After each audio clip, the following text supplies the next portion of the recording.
Fala pessoal, beleza? Eu me chamo Gustavo e hoje eu venho trazer mais uma resenha literária neste canal e falarei sobre o mestre do terror, o Stephen King, um autor que eu gosto muito, foi meu segundo livro lido dele e este aqui inclusive foi o primeiro publicado por ele. Então um livro que certamente para ele tem um valor muito especial e para mim foi muito gostoso também poder ler esta obra. A outra obra que eu já havia lido dele foi Joyland, inclusive já tem resenha aqui no canal caso vocês queiram ver.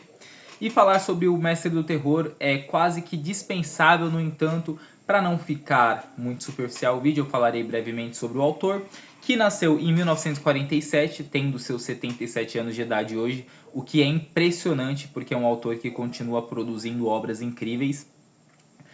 Ele publicou vários livros, como por exemplo It, Sob a Retoma, Misery, Salem, enfim, tem vários livros muito conhecidos do autor. E como eu disse no início do vídeo, este aqui foi o primeiro, ele foi publicado em 1974.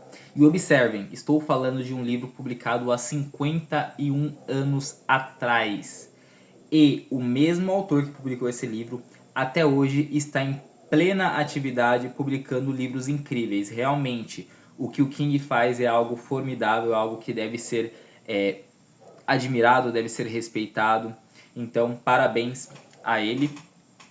E vamos agora sim falar sobre o livro, começando pela edição. Essa edição aqui é da Suma das Letras, uma edição muito bonita, muito caprichada, capa dura.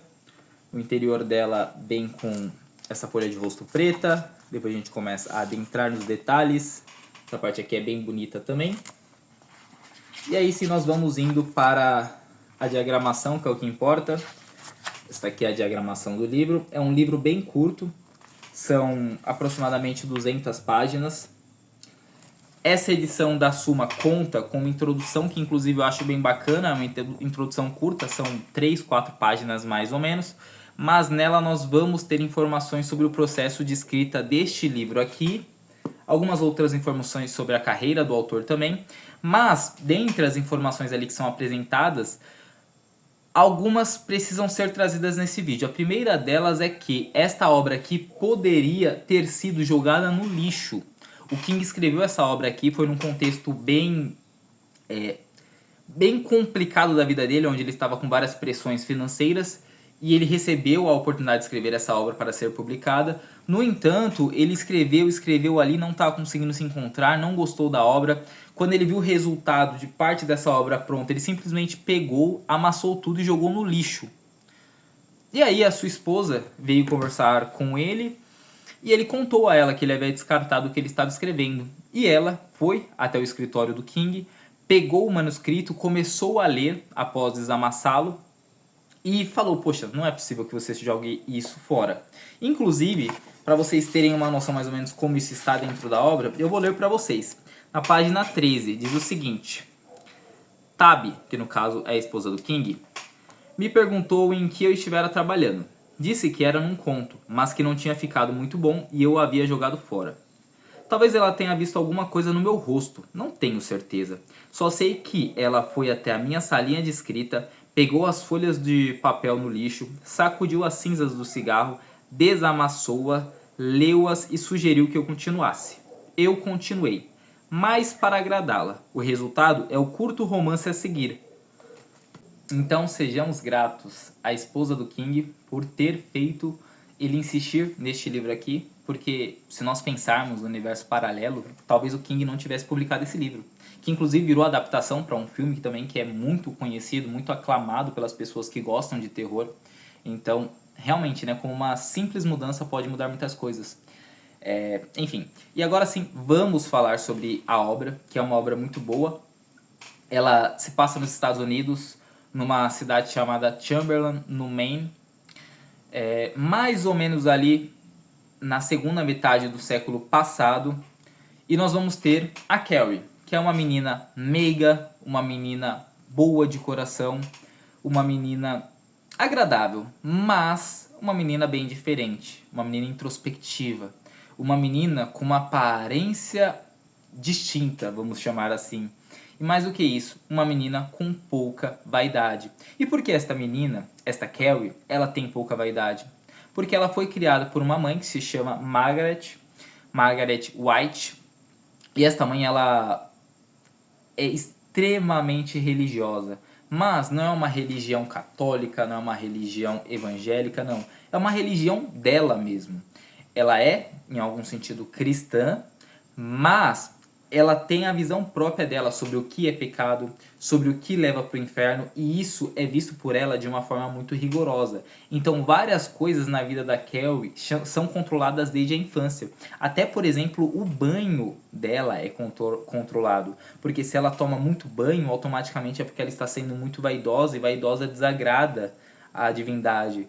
Então, tudo isso é controlado na mente da Carrie. E naturalmente, por ouvir isso desde a infância, por ser controlada, por ser vítima dessa situação, ela se tornou uma pessoa muito quieta, uma pessoa que não socializa, que não tem amizades, porque amizades provavelmente, na percepção da mãe dela, também levariam ela para um caminho ruim. Então, tudo isso constrói o personagem da Carrie. E para ser a cereja deste bolo, a Carrie ela ainda tem poderes telecinéticos. E o que são poderes telecinéticos? Ela consegue movimentar coisas com o poder da sua mente. Então ela olha para algo e este algo se movimenta. É quase um magneto, vamos dizer assim, né? E isso tem o poder de torná-la muito superior às outras pessoas. Mas é um poder que ela já sabe que ela tem, mas ela não utiliza. Ela guarda dentro de si e ela vai vivendo sua vida normal. Ela é vítima de bullying constantemente, ela atura castigos pesadíssimos de sua mãe, ela ouve as coisas que sua mãe diz caladas, muitas vezes ela discorda sim, mas sempre obedece, mesmo ela podendo agir de forma completamente oposta a isso. Se ela quisesse controlar sua mãe, ela poderia. Se ela quisesse punir as pessoas que lhe fazem bullying, ela poderia, mas ela opta por não fazer isso. E ela vai controlando ali toda essa situação, todo esse poder que ela tem, até que acontece de fato um ponto marcante, que inclusive é uma das cenas mais marcantes do filme também, da Carrie, né? Que é o momento onde ela está ali com suas colegas tomando banho na escola, acredito que depois de uma aula de educação física ali, e aí ela começa a sangrar. Na realidade, ela tem a sua primeira menstruação aos seus 16 anos de idade, de uma forma já tardia. E ela vê aquilo e ela se assusta, ela fica horrorizada, fala, o que está acontecendo? O que está acontecendo? Ela entra em estado de choque. E as suas colegas, ao verem que ela está completamente assustada, e para elas aquilo é normal, porque ela já tem 16 anos, então tipo, já passou da idade, a Kelly está um pouco atrasada até em relação a isso. E mais do que isso, a Kelly ela nunca foi conscientizada pela sua mãe, porque na religiosidade cega da mãe dela, a filha nunca passaria por isso, porque uma mulher só menstruaria após ter ali cometido algum pecado, após se tornar impura. Então ela tentava controlar a filha dela para que ela fosse pura, santificada, e aí ela acreditava que não ocorreria isso. Por isso ela nunca conscientizou a filha. Então quando acontece, ela está completamente despreparada de informações, enfim, de tudo. E aí as suas amigas começam a zoá-la ali no banheiro de uma forma muito pesada, começam a jogar absorvente na menina e tudo mais, até que chega uma professora, a professora Desjardins, uma professora que inclusive dá muito apoio a Carrie. Aí tudo aquilo ali se para, mas naquele momento a Carrie já mostra um pouquinho do seu poder de telecinese, quebra as lâmpadas e tudo mais. E o desfecho desse trecho, onde a Carrie passa por esse preconceito todo após essa situação, se encontra na página 20. E eu vou ler para vocês. Vai dizer o seguinte, tá ali todo o contexto, né, das meninas zoando ela, gritando com ela, praticando preconceito. E aí, Carrie estava muda no centro de um círculo que se formava, com água escorrendo em gotas pela pele.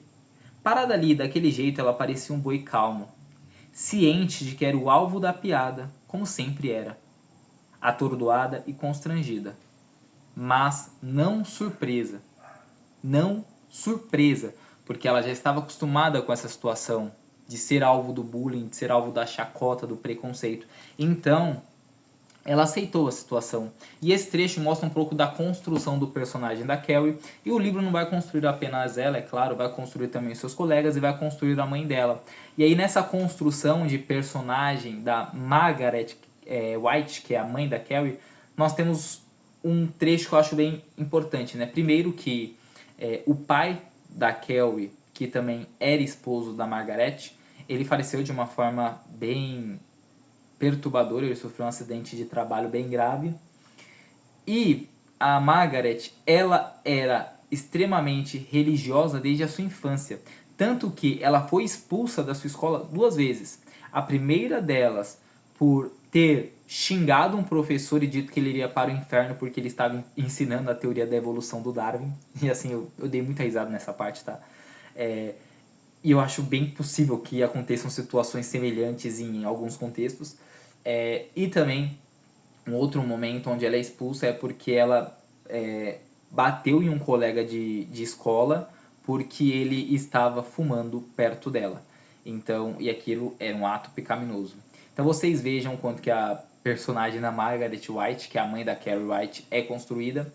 Enfim, e aí a filha cresce nesse contexto todo conturbado, passa por essa situação da menstruação, né?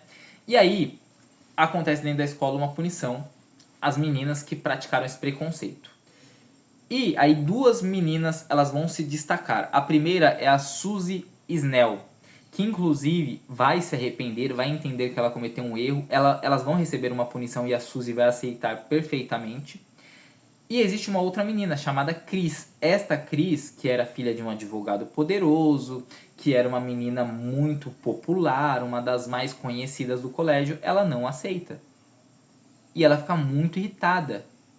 E ela projeta toda a culpa do que aconteceu na Carrie. Se ela estava sendo punida, não é porque ela praticou o bullying contra a colega, não. É porque a Carrie era errada.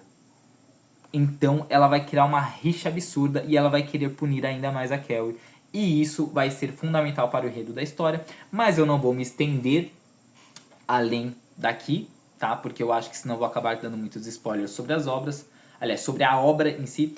E eu não quero fazer isso, é claro. Eu quero que vocês tenham uma boa experiência ao ler este livro aqui, que é muito bom. A única informação que eu vou trazer aqui é a seguinte. Este livro ele é composto de uma forma bem bacana. Ele é composto através da intercalação entre trechos narrando a história e outros trechos onde existe uma equipe de psicólogos, de psiquiatras, de cientistas, de neurocientistas, todas essas pessoas juntos estudando o caso da Carrie, o caso da telecinese dela. Por que isso acontece? E aí eu já adianto, se você, eu não quero nenhum tipo de spoiler, já sai do vídeo agora, eu vou dar um spoilerzinho, mas é um spoilerzinho bem tranquilo, tá? Não vai estragar a experiência da leitura e a maioria das pessoas que já conhecem o básico da história sabe que acontece. Que é o seguinte, essa equipe está estudando tudo que aconteceu com a Carrie, porque no final do livro vai ter uma catástrofe. E isso é mostrado desde o início da obra, tá? Nas primeiras, 5, 6 páginas a gente já sabe que tem uma catástrofe no final. Ou apenas construir a história para que vocês entendam isso. E eu acho importante essa informação, porque quando vocês começarem a ler, vocês vão ver trechos da história, trechos dos estudiosos, dos cientistas. Aí trechos da história, dos cientistas. O livro vai sendo construído assim. E eu achei isso bem bacana, porque passa um ar bem sério e de muita credibilidade para a obra. Então, quando a gente lê esse livro, no final da obra a gente pensa, poxa, será que isso aconteceu? Assim, claro que não, né? Mas a gente fica com esse questionamento porque a forma como o King constrói é muito bacana. Por ter todo esse sentido jornalístico dentro da obra. Eu achei assim a construção da obra muito bacana mesmo. Então deixo aqui a resenha para vocês, recomendo esse livro fortemente, vale muito a pena. Uma leitura rápida, uma leitura curta, enfim, e de um autor que, se depender de mim, lerei muitos e muitos livros dele, tá? É isso, pessoal. Deixem aí nos comentários se vocês já leram esse livro, o que vocês acharam do filme também, que é um marco dentro do cinema também, né? E também, se vocês já leram outras obras do King e querem deixar a recomendação aqui nos comentários, fiquem à vontade, tá bom? Um forte abraço, tamo junto e até a próxima!